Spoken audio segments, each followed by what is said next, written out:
लेकिन काला हुआ तो क्या हुआ, दिल वाला तो है मेरा कन्हैया ना।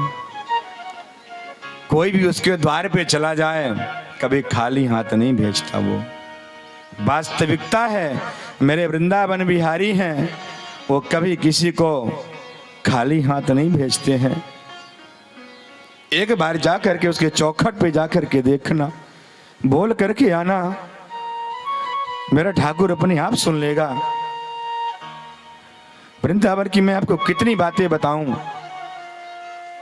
निधिवन है ना, आज वहां भगवान आते हैं, आज भी भगवान आते हैं।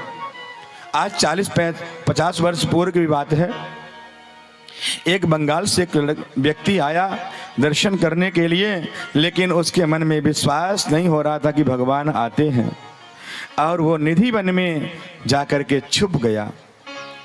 और जब वहां घंटी बजी तो बंदर तक वहां से निकल जाते हैं, किसी की खिड़की नहीं खुलती है, किसी की खिड़की तक नहीं खुलती है। अरे मेरे प्यारे, उसने जिद कर लिया कि मैं तो आज देख के जाऊंगा। झूठ बोलते हैं लोग, मैं आज देखूंगा। वो छिप गया और रात्रि में युगल सरकार के दर्शन किया, और दर्शन करने के बाद उसके प्राण अवरुद्ध हो गए। वहीं पर गिर पड़ा, मुख से फिचकुर बहने लगा। प्रातःकाल पूरे जगह ये बात फैल गई।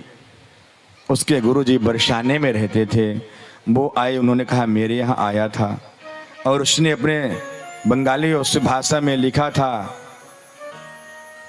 बंगाली भाषा में लिख दिया था कि मैंने दर्शन तो किया लेकिन बोल नहीं पा रहा हूँ, मेरे कंठ अवरुद्ध हो गए। छवि का अवलोकन तो किया था लेकिन आज भी लिखा रखा है, और वो उसी समय शरीर पूरा कर दिया।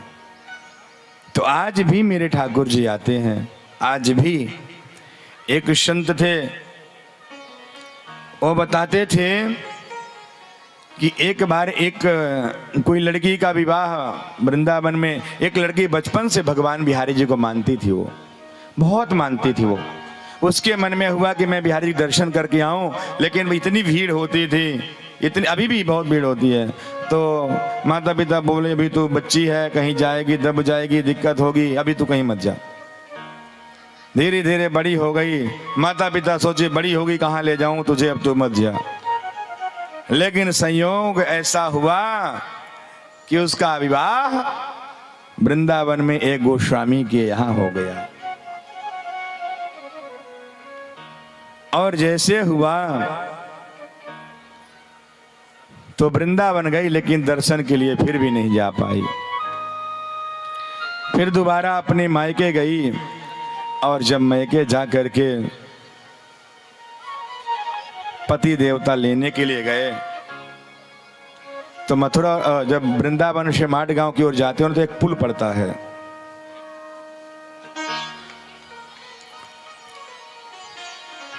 पहले पीपे के पुल हुआ करते थे, अब तो नहीं होते हैं, अब तो पुल बन गए। तो मेरे प्यारे, उसके मन में हुआ कि हे बिहारी जी, आखिर मुझसे ऐसी कौन सी गलती हो गई कि जो आप मुझे दर्शन नहीं दे रहे हो, और अब तो मेरा विवाह भी आपके यहाँ हो गया, लेकिन फिर भी आप मुझे दर्शन नहीं दे रहे हो।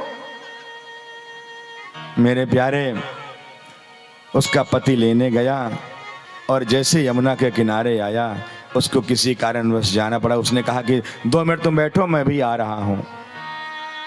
और वो घूंघट ताने हुए मन में सोचने लगी, हे भगवान, बिहारी जी मेरे पति से बड़े हैं, कि मेरे पति बड़े हैं, लेकिन मैं तो कुछ भी उनको देवर बनाऊंगी, उनको मैं अपने छोटा भाई छोटा समझूंगी, देवर समझूंगी, और यदि देवर होंगे तो मुझे भाभी जरूर कहेंगे।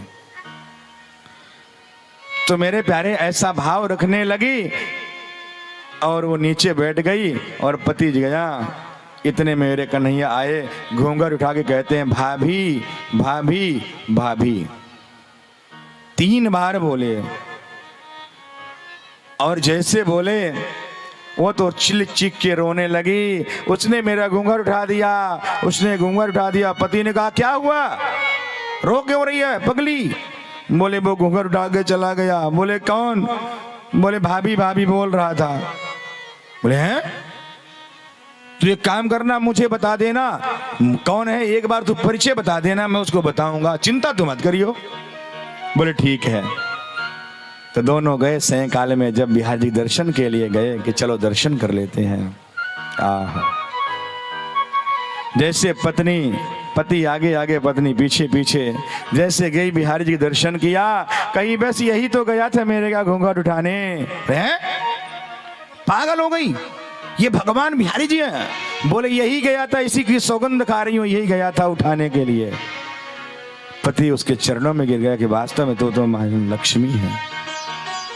उसने पति से अपने सारा वृतांत बताया कि मेरे माता पिता कभी नहीं लाते थे, लेकिन मेरा विवाह होने के बाद भी आज मुझे मिल गए बिहारी जी। तो ऐसे हैं मेरे वृंदावन बिहारी, जिसके ऊपर कृपा कर दें तो वाह।